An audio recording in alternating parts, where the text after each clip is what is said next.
Hey guys, TerMINator here with another Unison League video. So I was looking over my videos, especially the guild battle ones, and I noticed that in most of them I'm either silent or I'm screaming because I'm dying, or I'm screaming because someone else is dying, or I'm just cursing. So it's not very informational. So I thought today I could talk about what the top guilds in Block A are doing in competitive guild battles, so those of you who are just starting out can learn a bit more about it, or those of you who want to become competitive in guild battles can, just learn. I don't, why is this an educational channel now? What the fuck? Okay, let's go back. So competitive guild battles. So the current meta in competitive GVG is to have 5 frontline, 5 backline, obviously, right? And the 5 frontline usually includes 2 clerics and 3 DPS. Now, what I noticed is the best DPS choice-wise is 2 lancers plus either a mage or archer, depending on who you are facing against. If you're facing against a lancer heavy team, you would want to go for the archer.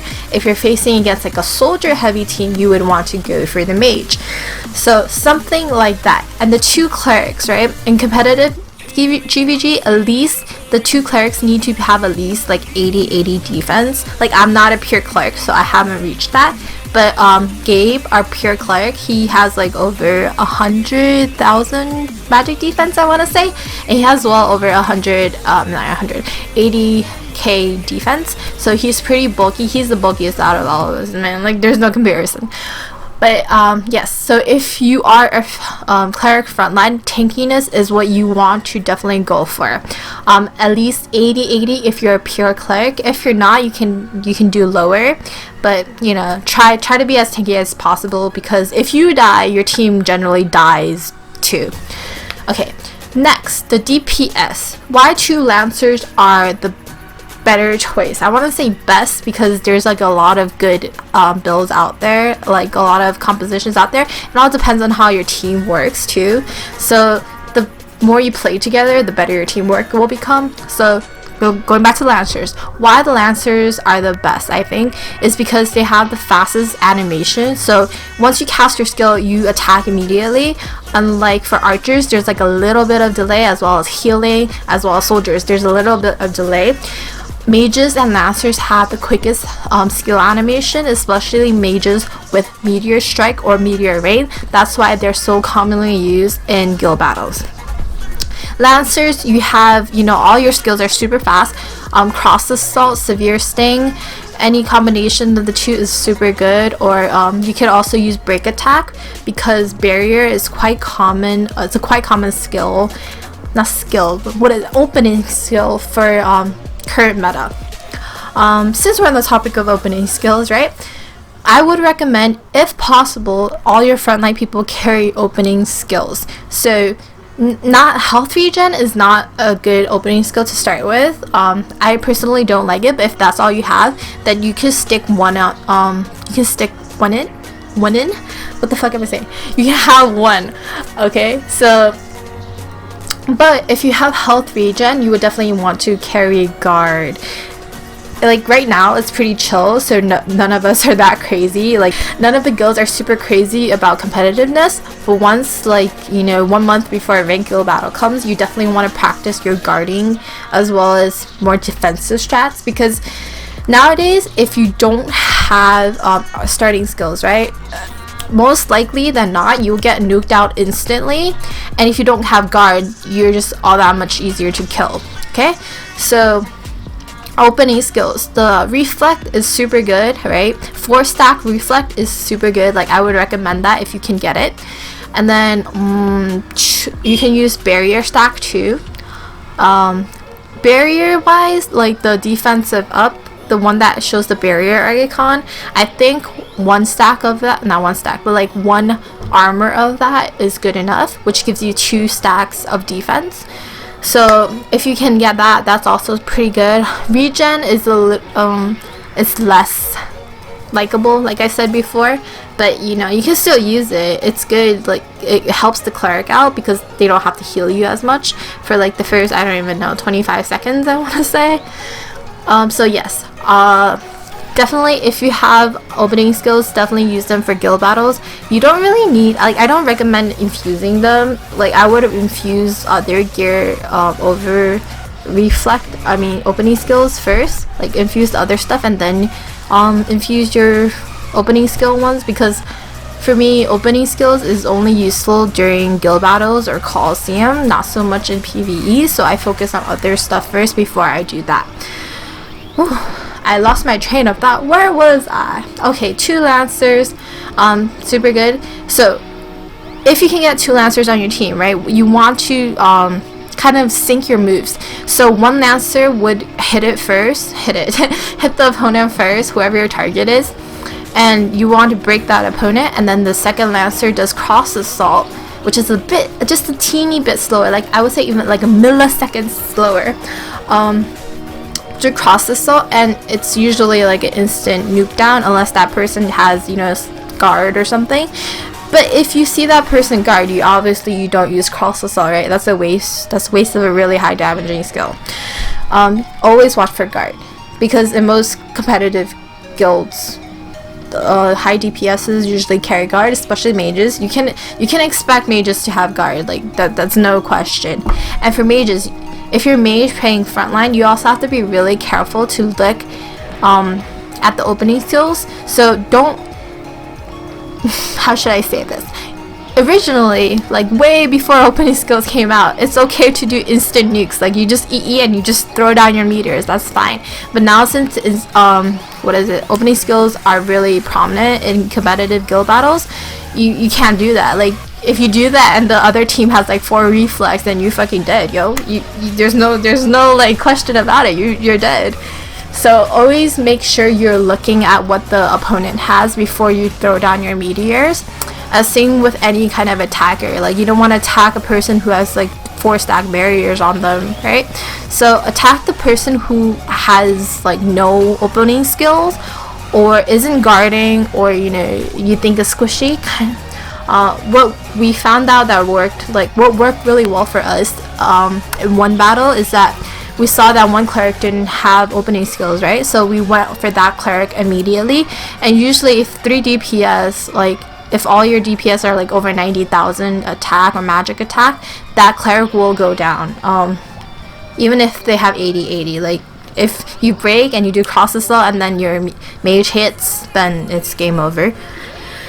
Unless you proc defensive skills, then maybe you'll live, but it's still debatable. Okay, so we talked about that. Mages, I already talked about what kind of skills you should carry as each class during GVG. It all depends on how your whole team syncs, so you have to work specifically like with your team to figure out which moves are the best to carry. For mages, like you can do meteor strike, meteor rain, whichever you prefer. Lancers, cross assault is definitely like one skill you should have. The other one depends on how you play. Everyone needs EE. There's like there's no debate about that. Everyone needs ether exchange for that initial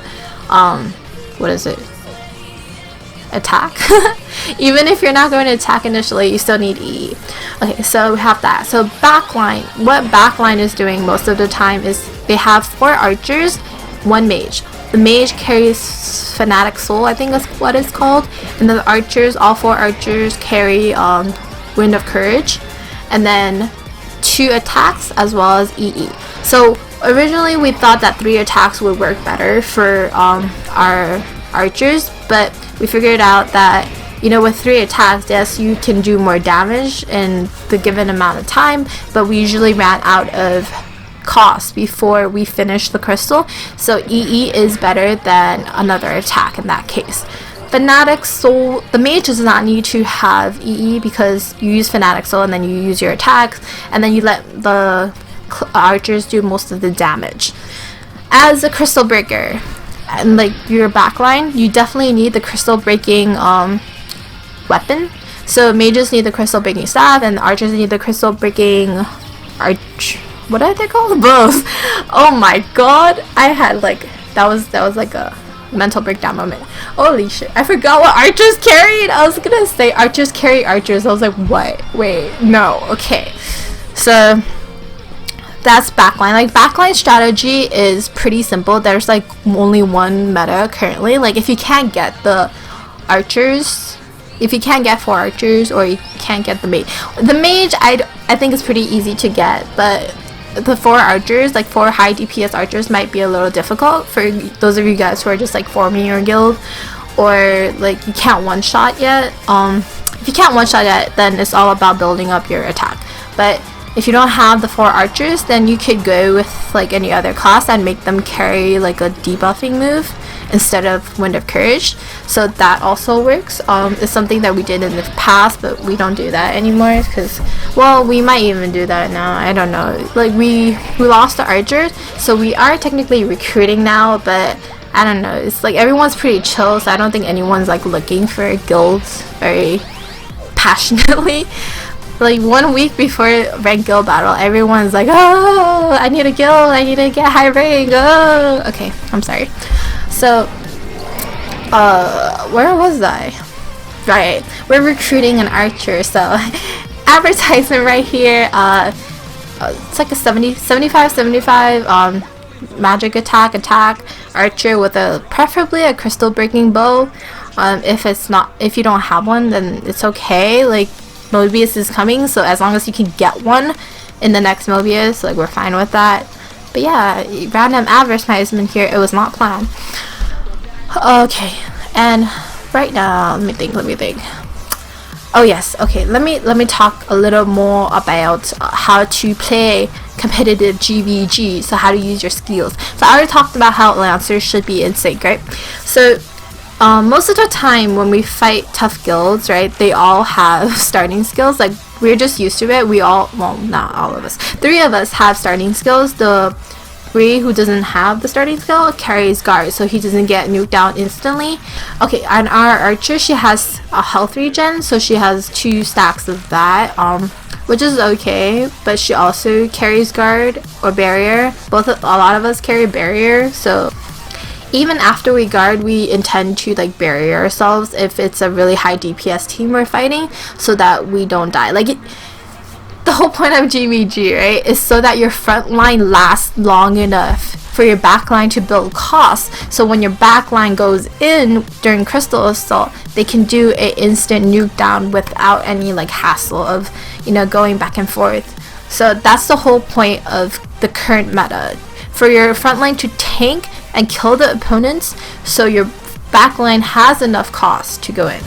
So that's your main goal that everyone should be thinking about when they're forming their strategy, is how to prolong frontline life and how to destroy the opponents. So that's why I like tanky classes.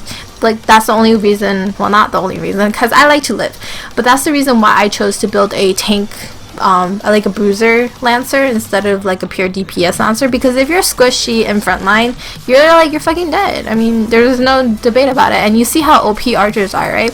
And lancers get additional damage from archers, so if you can't survive a deadly assault, no, deadly aberrus, hey, got it, deadly aberrus, then, you know, it's not good.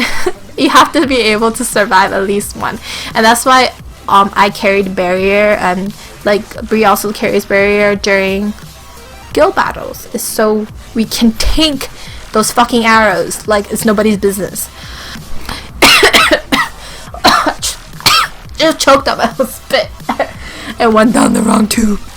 Okay. What the fuck? What happened? My screen went black. Okay, no, panic. Okay, I'm good. So you can play around with what type of skills you like. The skills that we have so far, like the skills that I set myself to use during guild battles, is what I feel most comfortable with, and I got really familiar of the timing. So yeah, it works pretty well for me. But you know, it all takes practice. And I think that's it for competitive guild. Let me talk about one last thing, and that is unisons. Unisons are hard to talk about for guild battles because we don't use unisons anymore. I mean, in top guild battles, you hardly see ever like a team unison.